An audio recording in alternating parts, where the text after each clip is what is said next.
We are now going to identify some late round gems outside the top 120 overall picks. These are the guys we really like here, and people are not going to be too surprised about my names, but I think Ray has brought a very interesting group of players here. So we'll get into this, Ray. We'll talk through our 4 guys that we love drafting in this region.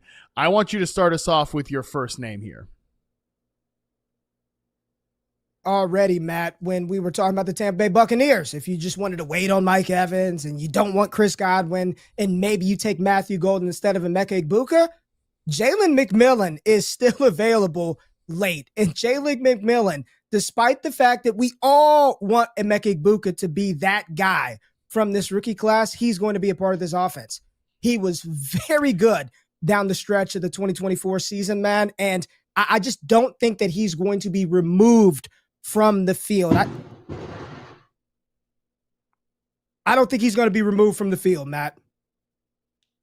No, me neither. And again, he goes really deep in drafts. 128.9 overall is Jalen McMillan.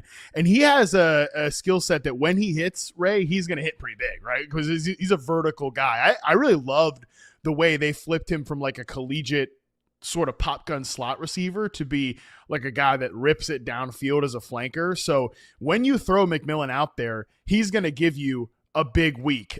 So I really I love the inclusion of McMillan here. And ultimately, Ray, like I think he might be more of a number 3 receiver long-term, but still a good receiver, and a good receiver on a good offense. Betting on this late, it's not too bad of an idea. Just one quick thing about this. If Godwin starts off slow, and we know Mike Evans has had a little history with those hamstring issues, we could get to week 16 and week 17 and see Emeka Egbuka and Jalen McMillan. It's very rare that you get that like wide receiver, where a running back goes down. All right, it's the next guy up right off the waiver wire. McMillan's already showed himself to be that kind of rare wide receiver that can be that guy. So I like that part of the analysis there. I will go with a good player. I know a guy that we both really like, Ray, but maybe does not play on a good offense, and that is Josh Downs. Look, I still really like Josh Downs, a guy that is just great separator, great hands. I think the best receiver on the Colts, but we know why he's going this late, right? We know it's a crowded offense. We know about the quarterback questions. It feels constantly like snip, snap in terms of who's going to be the quarterback, right? Oh, minicamp, OTAs, Daniel Jones. Then the Colts are maybe trying to sell, hey, Anthony Richardson having a great camp, gets himself rocked in preseason and is already banged up again. Maybe now Daniel Jones has the edge of the week 1 job. So that's probably how it's going to be all year. But this is just a close your eyes and bet on talent on Josh Downs, which I know both of you and we know he can get a lot of targets when he's out there and healthy. When he's out there and healthy, he's going to command it, and he does really good with the opportunity when he's given it. And you just look at the pieces in the offense. Pierce is going to be the downfield stretcher. He runs a bunch of routes, but he doesn't command a significant target share in the offense.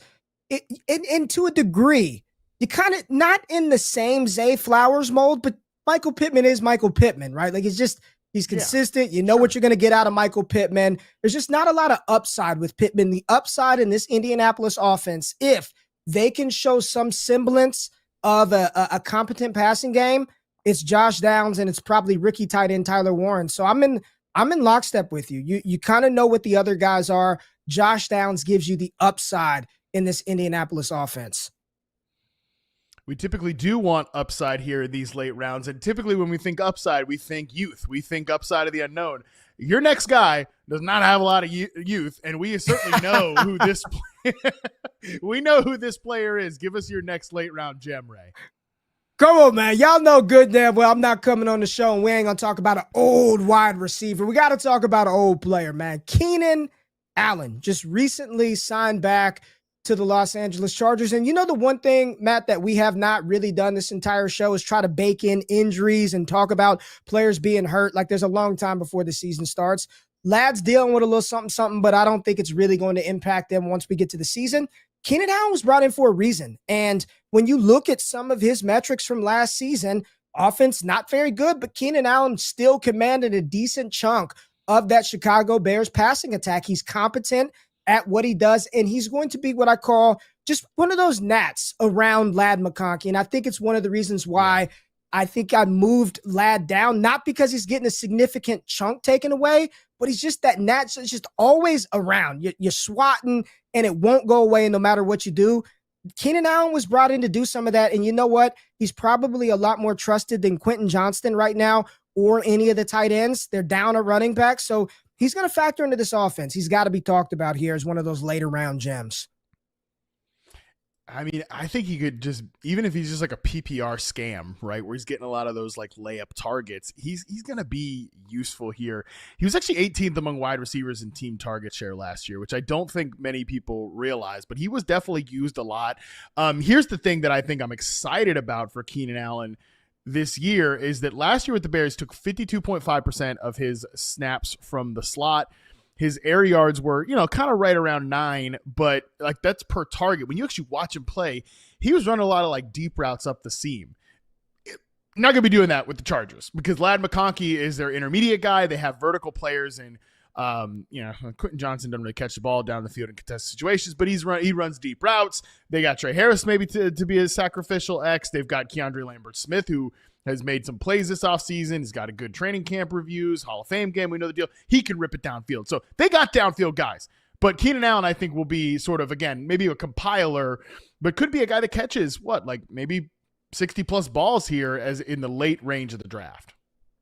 And if he does that, he's going to be one of those kind of just fringe, flex-worthy kind of guys hoping for the spike week. But more importantly, that's just going to impact Ladd McConkey.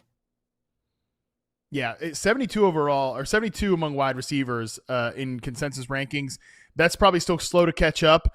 I actually have him at wide receiver 49, so definitely somebody that think you could take in the draft here. I just look again, good offense. Okay, this is Justin Herbert, yes. And there's no like, I wonder what Keenan Allen looks like with Justin Herbert. They already have a good chemistry. They have a good connection. Again, I will say my next player probably doesn't play in a very good offense, but I do know that Rashid Shaheed can play football, okay? And if you're going to tell yourself a positive story about how this works out for some fantasy players in New Orleans, despite the fact that we don't know if it's going to be Spencer Rattler, Tyler Shuck, and just how good this offense is going to be overall, it is very concentrated. They're going to Olave. They're going to Shaheed. They're going to Alvin Kamara, and that's pretty much it. Like, there's not a lot of other names here. And I really like Chris Olave. You and I talked about it earlier. We think Olave is a good player. We think he's probably a little bit undervalued right now, even if we have like some of the other wide receivers in this range. I'm okay with taking him, but that does not also shy me away from Rashid Shaheed, who goes so much later, 126th overall for wide receiver Rashid Shaheed, man. And a guy that, again, I think is going to give you some big, big weeks. He's sort of pigeonholed in the fantasy community as just a deep ball guy. He can do a little bit more than that. Absolutely. Absolutely. And I'm not Brandon Cooks, fine player, but I'm not worried about that. I think I'm more worried about the overall Saints offense, but I've talked about Rashid Shaheed as well as one of those guys that in an offense where you're looking at a consolidated target room, I've got no problem at cost. And he does do a lot of the stuff that you want in fantasy. He's good in the short game. He can play deep. I know a lot of people just view him as one thing, but he's a lot more complete than people think. I think Rashid Shaheed just got to stay on the damn field, stay on the field. And even with this inconsistent quarterback play, I do think he can return value, especially at cost. He's way too cheap not to take a shot on him. Yeah, no question. All right. Next guy on your list, Ray, is a big-time pet favorite of mine and somebody I've been tweeting a lot about since they took the field on preseason on Friday. So give us your analysis on your next guy here. The dope thing about the receiver position, man, is once the team shows you what they want to do with them, it doesn't really matter what you thought of the prospect coming in. And I'll be honest, I thought Jaylen Coker was a little bit of just a cult fad until I started to see how the Carolina Panthers decided to deploy him. And when I'm looking at the usage weeks 13 through 17, it was Adam Thielen, and next up as far as percent of team usage and fantasy points, it was Jaylen Coker. Now, Adam Thielen is there. They did draft Xavier Legette in the first round, and they took Tedorone McMillan this past year. Matt, I don't want to be too bullish here, but I think there's a real world possibility with just the age, father time. When he knocks on the door, it catches up, and you got to answer. You can't ignore that phone call. You got to open the door. Some point it's going to hit Adam Thielen. I think there's a real world possibility that the number 2 option in Carolina at some point this year in 25 is Jaylen Coker. He's talented.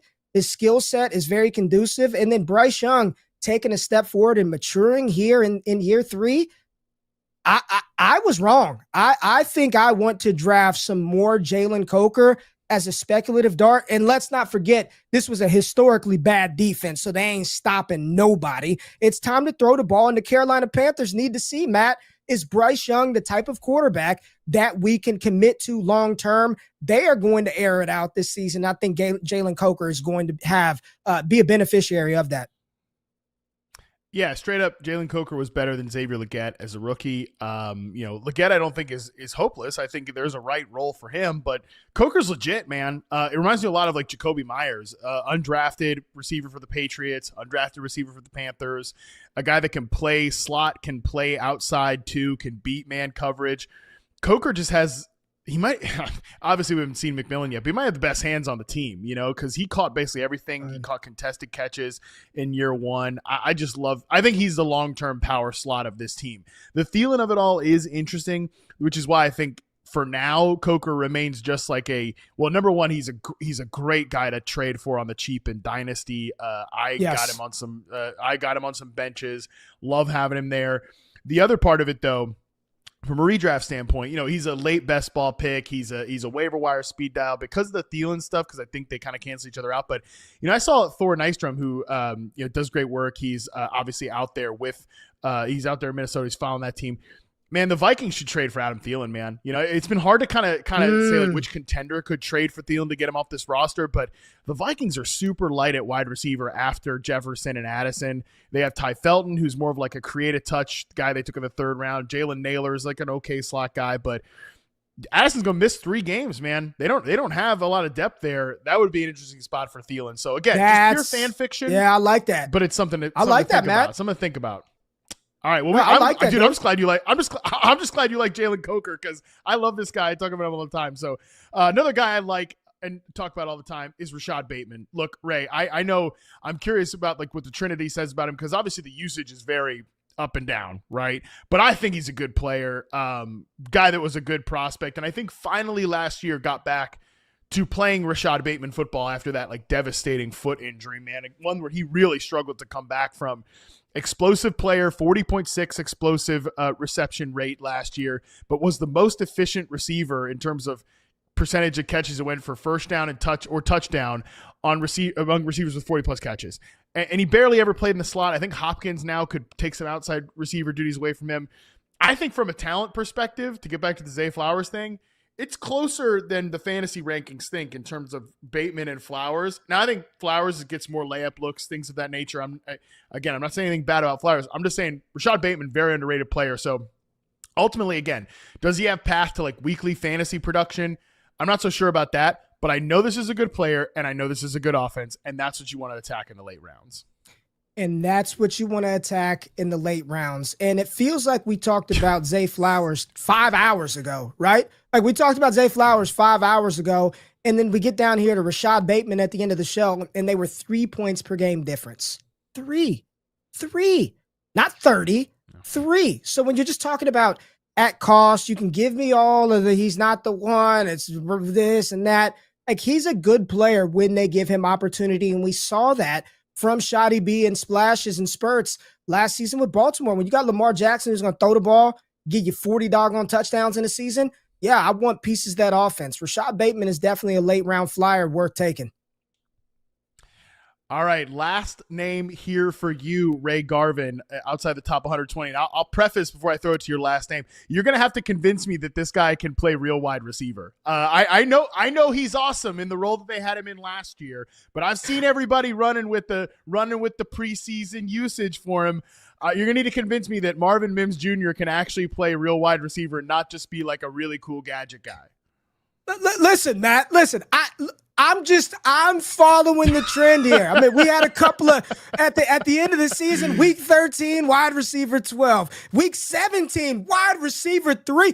I'm talking about Marvin Mims helped you take home a championship. Justin Jefferson, who? Marvin Mims, 30 points per game, 30 points in week 17. I mean, he brought it home for you, Harmon. Don't clip that. That meant week 18, if your fantasy playoffs go one more season, he was wide receiver 6. It's really just, I don't know that he is set up to have long-term success in this role, hell, in this offense for the full 17. But when you're looking right now at cost, where Cortland Sutton is going, I know people are excited about Pat Bryant, maybe Troy Franklin. I think you could do a lot worse than Marvin Mims. He's going to run downfield stuff. I think the consistency from him, you probably cannot expect that. I'm not saying this is going to be a consistent option, but man, if there's a whim and a prayer in this play action game with Sean Payton, Marvin Mims is going to run down the field. He's fast. He's explosive. So I don't know how much I can sell you, Matt, but man, he won it for us in week 17, 30 doggone points followed up by 22.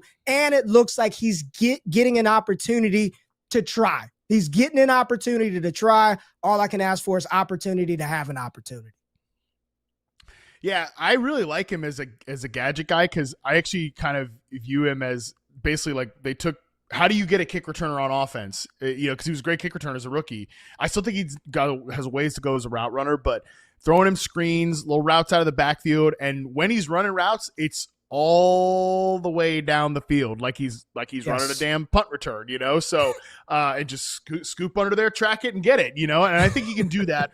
So he's going to give you some big weeks. The big weeks came at the end of the season. Whether he can be consistent over the course of the year is whether this usage of the preseason continues. So, look, I don't hate Marvin Mims at all. And as a late-round dart throw, I don't mind it because he's shown the ability to produce in the role that he was asked for last year. And he's tethered to one of the best offensive coaches in the NFL, a guy who really outkicked expectations last year in Bo Nix. So, again, useful player in a good offense, not a bad way to go about it, which is a great way for me to give my last player here, who plays for what might be the worst offense in the league this year, which is Cedric Tillman. And we've talked Tillman before. I've talked Tillman a lot on the show. My last thing here that I'll just say, I've mentioned this earlier in the offseason, the production, the targets, the usage was very close between Cedric Tillman and Jerry Jeudy after Amari Cooper got traded and before Cedric Tillman left with concussions. But the ADP is not close at all, right?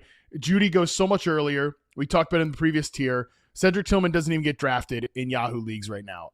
Again, it's a late round pick. If it doesn't work out, you cut him, you move on. You never think about Cedric Tillman again in your life.